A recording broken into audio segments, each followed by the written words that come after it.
attacked the wood line.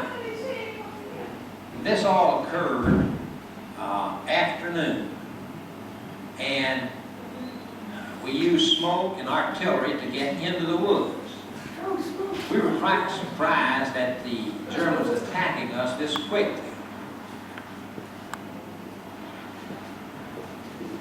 Wir mussten den Morgen mit lauten Hurrarübeln angreifen, das man normalerweise nicht mehr macht, das sind Sachen vom Ersten Weltkrieg.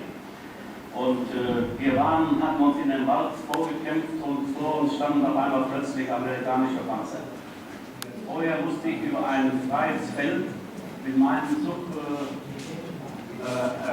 mich bewegen und auf dem freien Feld war natürlich Schusseinsicht von den Amerikanern und es war ziemlich schwer darüber zu kommen. Es sind da schon viele Gefahren. Als wir in dem Wald angekommen waren, wo die Amerikaner dann waren, die in ihre Stellung waren, hatten wir es nur fast mit amerikanischen Panzern zu tun.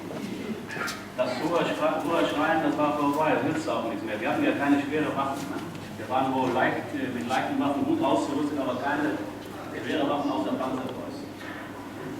Ter ondersteuning van de Amerikaanse aanval in Overloon verschenen diezelfde dag tegen de avond 20 Britse bommenwerpers boven Venray, die Duitse artilleriestellingen op het terrein van Sint Anna bombardeerden.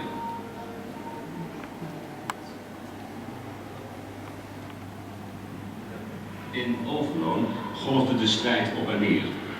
De Duitsers voerden herhaaldelijk tegenaanvallen uit en de Amerikanen kwamen geen stap verder.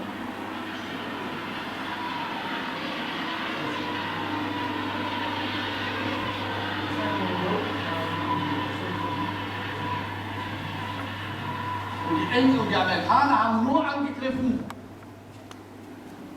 wenn sie irgendwie fühlten, dass da nichts mehr ist.